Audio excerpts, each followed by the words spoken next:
The investigation into the Jeju airplane crash that resulted in the tragic loss of 179 lives at Muan International Airport in South Korea is currently underway.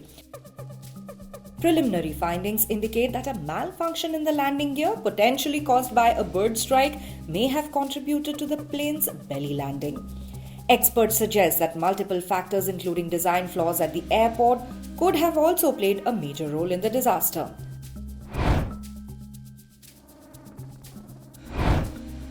Questions have been raised regarding the runway's length at the Muan International Airport. Official data reveals that the runway is 2,800 meters long, which is notably shorter than those at major international air hubs. For instance, Seoul's Incheon International Airport features runways measuring up to 3,750 meters, while Delhi's Indira Gandhi International Airport offers lengths ranging from 2,816 to 4,400 meters. Although a Boeing 737-800 can land on a 2,800 meter runway, longer runways can provide critical safety margins during emergencies. Ongoing construction at Muan to extend the runway to over 3,000 meters had further reduced the usable length, according to reports from the Chosun Delhi. Despite these concerns, South Korea's Ministry of Land, Infrastructure and Transport ruled out the runway length as a contributing factor to the crash. The ministry emphasized that the airport's design adheres to standard aviation safety guidelines and has accommodated both domestic and international flights without incident.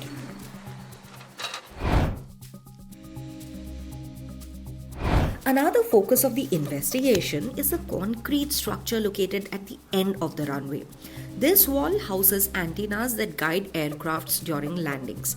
Experts are assessing whether the structure should have been built with lighter materials to reduce the severity of impacts. The plane collided with this structure, raising questions about its design and placement. The Ministry of Land, Infrastructure and Transport stated that the wall complies with the international aviation safety standards, even if its proximity to the runway may appear alarming. However, its role in exacerbating the crash's impact remains under scrutiny.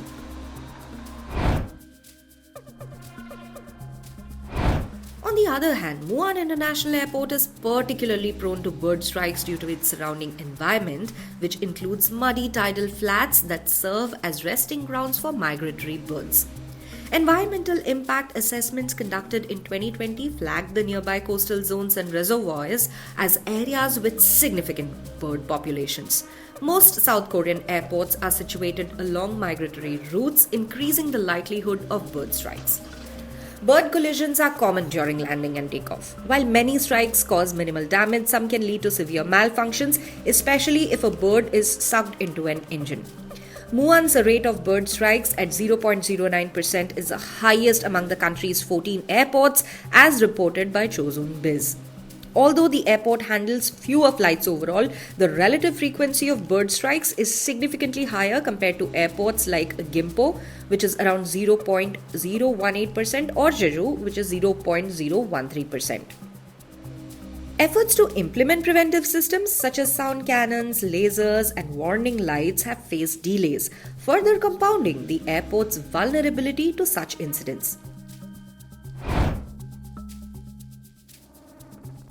The airport's limited experience in managing regular international flights is another point of concern. Muan International Airport resumed international flight services only in December 2023 after a 17-year gap. The Bangkok-Muan route operated by Jeju Air had been in service for merely 21 days before the crash occurred. Questions have also been raised about the air traffic control's efficiency during the emergency. A former pilot cited by the Chosun Delhi highlighted how rapidly the situation escalated following the pilot's mayday call and bird strike warning. Meanwhile, authorities have recovered 2 black boxes, which include the flight data recorder and cockpit voice recorder, to ascertain the precise cause of the crash. This tragic incident occurring on the 29th of December is now considered the deadliest aviation disaster in South Korea's history. While the Ministry of Land, Infrastructure and Transport has downplayed the likelihood of runway length being a factor, other aspects such as bird strike risks, the airport's infrastructure and operational readiness are under intense scrutiny.